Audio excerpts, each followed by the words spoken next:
بسم اللہ الرحمن الرحیم نحمده ونصلی علی رسولہ الکریم اما بعد بسم اللہ الرحمن الرحیم۔ عزیز طلبہ، آج ہم کنز الدقائق حصہ دوم سبق نمبر 131 شروع کر رہے ہیں۔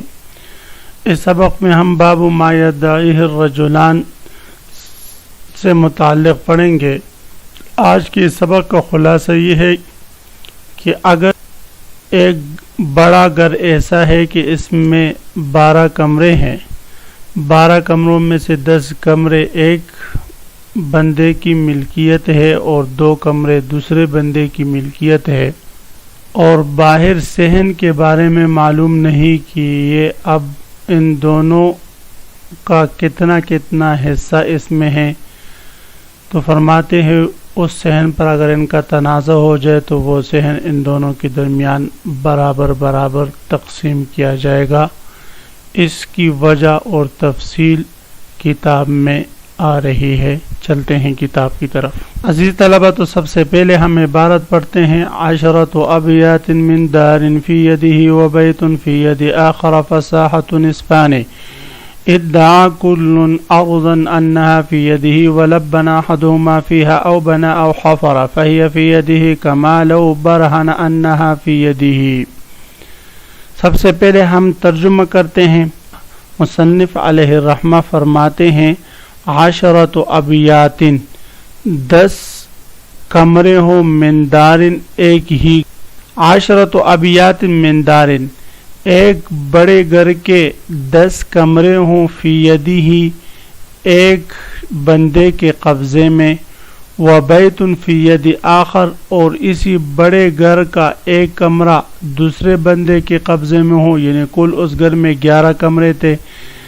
فساحۃ نصفان، تو صحن اس گھر کا 2 حصوں میں تقسیم ہوگا۔ ادعا کل ارضا، دعویٰ کیا ہر ایک مدعی نے، ارضاً زمین پر، انہا فی یدہ کہ بے شک یہ زمین اس کے قبضے میں ہے۔ ولبن احدہما فیہا، ان دونوں مدعیین میں سے ایک نے اس زمین میں اینٹیں بنائی ہو، او بنا یا تعمیر کی ہو، او حفرا یا گڑا کودا ہو، فہی فی یدہ تو وہ زمین اسی کے قبضے میں ہوگی۔ کما لو برہن انہا فی یدہ، اس طرح کہ اگر وہ دلیل پیش کرتا، بینہ پیش کرتا، انہا فی یدہ کہ یہ اس کے قبضے میں ہے، تو اس صورت میں بھی یہ زمین اس کو دلوا دی جاتی۔ سب سے پہلا مسئلہ عزیز طلبہ یہ بیان ہوا ہے کہ مصنف علیہ رحمہ فرماتے ہیں زید اور بکر ان دونوں نے دعویٰ کیا کسی گھر کے صحن پر، ایسا گھر جس میں 11 کمرے ہیں، 11 کمروں میں سے 10 کمروں کا مالک زید ہے اور ایک کمرے کا مالک بکر ہے۔ اب ان دونوں نے اس گھر کے صحن پر دعویٰ کیا، ایک نے کہا کہ یہ گھر کا جو صحن ہے یہ میرا ہے، دوسرے نے کہا کہ یہ میرا ہے، تو فرماتے ہیں فساحۃ نصفان بینہما، تو یہ جو گھر کا صحن ہے یہ ان دونوں کے درمیان نصف تقسیم ہوگا۔ عزیز طلبہ، یہاں پر بظاہر یہ اعتراض ہو سکتا ہے کہ زید کے قبضے میں تو 10 کمرے ہیں اور بکر کے قبضے میں صرف 1 کمرہ ہے، اس کی ملکیت میں صرف 1 کمرہ ہے، تو صحن کا زیادہ حصہ وہ زید کو ملنا چاہیے اور کم حصہ وہ بکر کو ملنا چاہیے۔ تو عزیز طلبہ، ہم نے گزشتہ سبق نمبر 128 میں پڑھا تھا کہ مصنف علیہ الرحمہ نے فرمایا تھا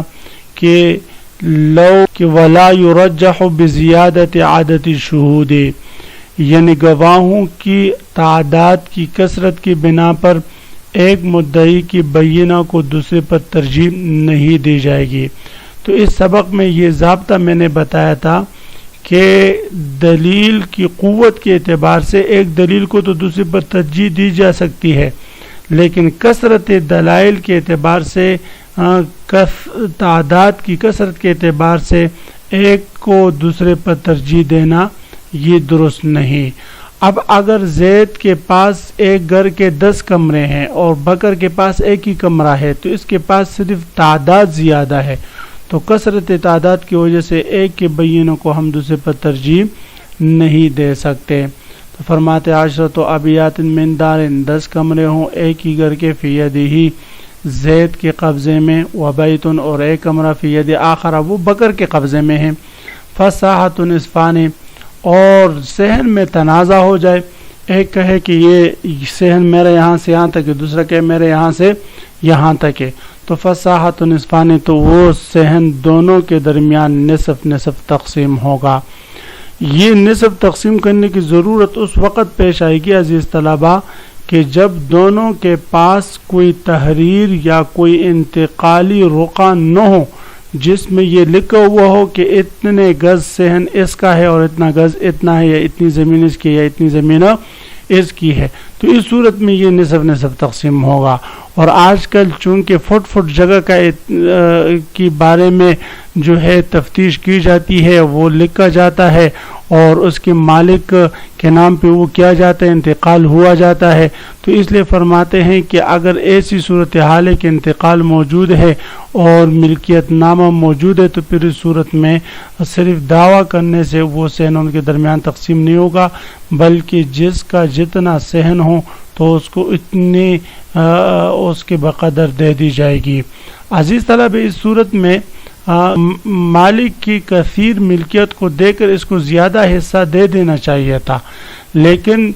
بعض جگہ ایسی ہیں کہ وہاں پر ملکیت کو نہیں عدد رأس کو دے کر جو ہے وہ چیزیں تقسیم کی جاتی، جیسے حق شفع ہے۔ حق شفع اس طرح ہے کہ ایک بندہ ہے اس کے پاس جو ہے وہ 2 گھر ہے، اور ایک بندہ ہے اس کے پاس 1 گھر ہے، اور تیسرا بندہ ہے اس کے صرف 1 کمرہ ہے، گھر بھی نہیں مکمل، تو اب یہ تینوں برابر شفع میں شریک ہوں گے، تو جو دار مشفوعہ ہوں گا وہ ان تینوں کے درمیان عدد رؤوس کے اعتبار سے تقسیم ہوگا۔ یہ نہیں ہے کہ 2 گھر والوں کو زیادہ ملے گا اور 1 گھر والے کو اس سے کم اور پھر 1 کمرے والے کو اس سے بھی کم، یہ نہیں، عدد رأس کے اعتبار سے تقسیم ہوگا۔ تو اسی طرح یہ صحن بھی ان دونوں کے درمیان تقسیم ہوگی عدد رأس کے اعتبار سے، یہ 2 ہیں تو لہذا نصف نصف تقسیم ہو جائے گی۔ ادعا کل ارضا انہا فی یدہ، صورت مسئلہ یہ ہے کہ 2 بندوں میں سے ہر ایک نے دعویٰ کیا زمین پر، ایک نے کہا کہ یہ میرے قبضے میں ہے اور میں اس کا مالک ہوں، دوسرے نے کہا یہ میرے قبضے میں ہے اور میں اس کا مالک ہوں، تو ان دونوں میں کس کو زمین دی جائے گی؟ تو فرماتے ہیں جس نے بینہ پیش کر دیا تو اس کو وہ زمین حوالے کر دی جائے گی، اگر بینہ پیش نہ کر سکا تو پھر کوئی ایسی علامت، کوئی ایسا قرینہ تلاش کیا جائے گا جس سے ہمیں پتہ چلے کہ یہ اس کے قبضے میں ہے۔ اگر ہمیں کوئی ایسا قرینہ ملا، مثلا ان میں سے ایک نے اس زمین میں اپنے لیے اینٹیں بنائی ہو، کام کاج کیا ہو، اور کام کاج کرتے وقت لوگوں نے اس کو دیکھا ہو او بنا، یا ان میں سے ایک نے وہاں پر تعمیر کڑی کی ہو، کوئی کمرہ بنایا ہو اور وہ جو ہے کسی نے اس کو دیکھا ہو اور اس یا دوسرا مدعی خود اس کی تعمیر کے اقرار کرے، او حفر، یا وہاں پر کوئی کنواں بنایا ہے یا کوئی گڑھا کودا ہے اور اس عمل میں دوسرے نے اس کو دیکھا ہو، تو فرماتے ہیں یہ اعمال، اینٹیں بنانا یا تعمیر کرنا یا گڑھا کودنا وغیرہ، یہ ایسے اعمال ہیں جن کی پائے جانا یہ قرینہ ہے اس بات کا کہ یہ جو متصرف ہے، تصرف کرنے والا ہے، یہی اس زمین کا مالک ہے۔ تو اگر بینہ پیش نہ کر سکا لیکن ان تصرفات وہ اس نے پہلے کیے ہو تو تب بھی اس مدعی کے حق میں فیصلہ ہو جائے گا کہ یہ اسی کے قبضے میں ہے۔ ادعا کل ارضا، مدعین میں سے ہر ایک نے زمین پر دعویٰ کیا، انا فی یدہ، کہ اس کے قبضے میں ہے، ولبنا احدہما، اس حال میں کہ ان میں سے ایک نے وہاں اینٹیں بنائی ہو، او بنا یا تعمیر کی ہو، حفر یا گڑھا کودا ہو، فہی فی یدہ،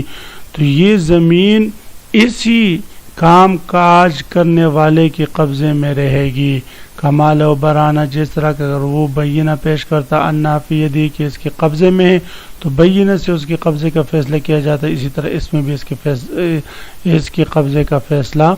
ہو جائے گا۔ تو عزیز طلبہ، اسی مسئلے کے ساتھ آج کے سبق کا اختتام ہوا۔ آج کے سبق کا خلاصہ یہ ہوا کہ اگر گھر کے صحن میں اختلاف ہو جائے تو اس صحن کی تقسیم عدد رأس کے اعتبار سے ہوگی، نہ کہ حصص کی کم یا زیادتیوں کے اعتبار سے۔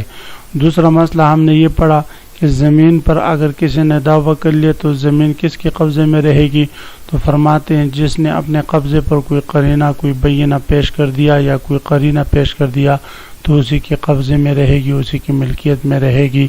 اسی مسئلے کے ساتھ آج کے سبق کا اختتام ہوا۔ آپ حضرات اس کو خوب غور سے سنیں، سمجھے، یاد کرنے کی کوشش کریں۔ اللہ ہم سب کا حامی و ناصر و آمین و آخر دعوانا ان الحمدللہ رب العالمین۔